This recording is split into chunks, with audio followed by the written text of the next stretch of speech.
Fala pessoal, tudo bem? Eu estou no México nesse exato momento. Nos últimos dias de gravação do nosso documentário, eles estão no meio de nós.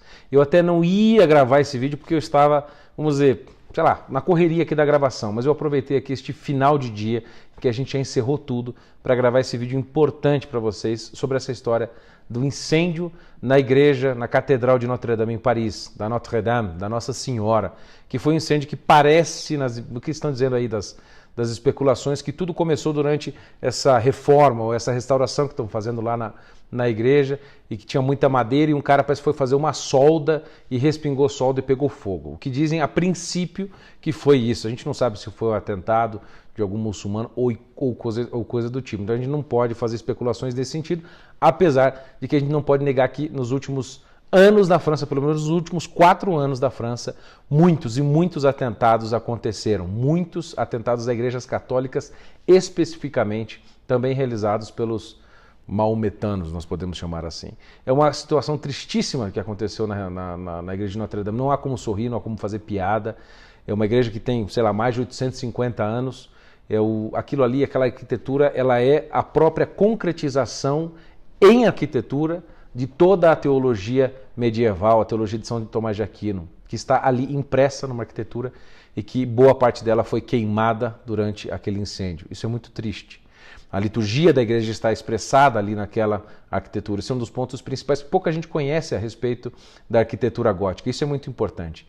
E uma das coisas que mais me comoveu de toda essa história foi ver aqueles jovens e aquelas famílias que estão muito próximas ali da ilha onde fica a Notre-Dame, rezando e cantando, pedindo a Nossa Senhora, né? Notre-Dame, priez pour nous, né?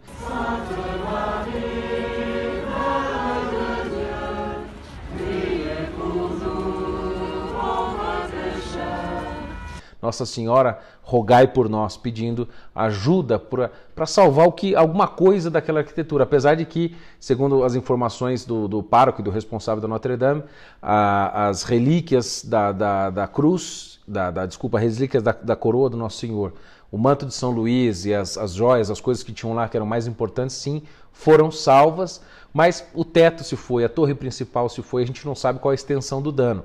Essas imagens que vocês estão vendo aí, por exemplo, são as imagens mais recentes que a gente teve acesso, das imagens do interior. Você pode ver que a cruz principal sobreviveu, a estrutura interna aparentemente não está tão abalada, porém a gente pode ver que o estrago foi muito grande pelas fotos do exterior. As fotos de cima são verdadeiramente aterradoras. E o que está acontecendo ali naquela igreja é simplesmente assim, vamos dizer, uma expressão do que a França já fez com a sua fé. A França que produziu santos como Santa Teresinha do Menino Jesus, né? Você pensa, gente como ela, agora a França está praticamente tomada e a sua religião está virando, né? Aquilo que já foi alertado por tantas pessoas, que está, vamos dizer, profetizada no livro do Michel Houellebecq, né? La Submission, a submissão, em que ele romancia uma França tomada pelos muçulmanos.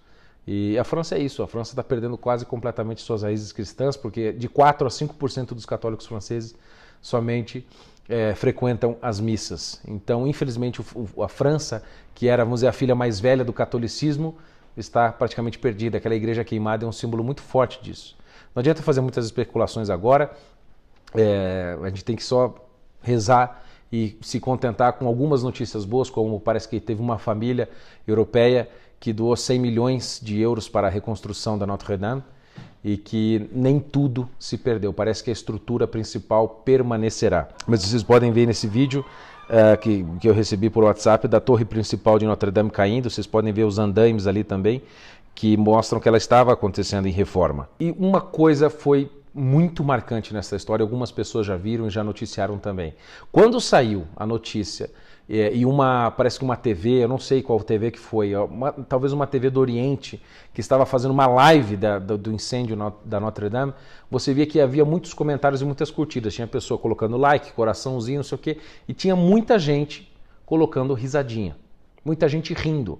Você pode ver nesse vídeo o nome das pessoas que estão aí dando risada do incêndio da Notre-Dame.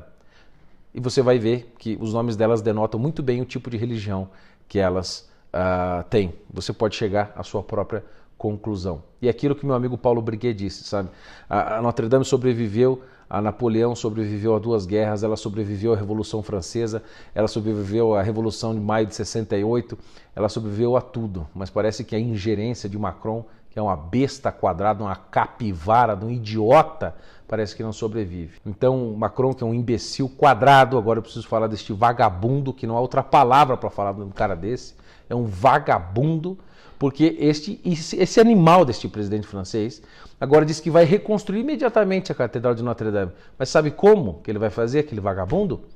Ele disse que vai fazer do modo mais consistente ou de acordo com a França moderna e diversificada que ela é. Ou seja, ele quer transformar Notre-Dame numa sacanagem, numa putaria multicultural, numa sacanagem modernista.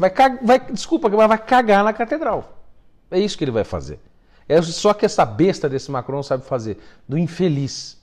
Então, o que nós temos que fazer, católicos do mundo, eu não sei o que nós estamos fazendo, nós temos que tirar aquele homem de lá ou fazer um movimento para que se reconstrua, não reforme a Catedral de Notre-Dame. E fica para vocês exatamente o conselho do professor Olavo de Carvalho que foi dado em 2015. Visite a França antes que ela acabe.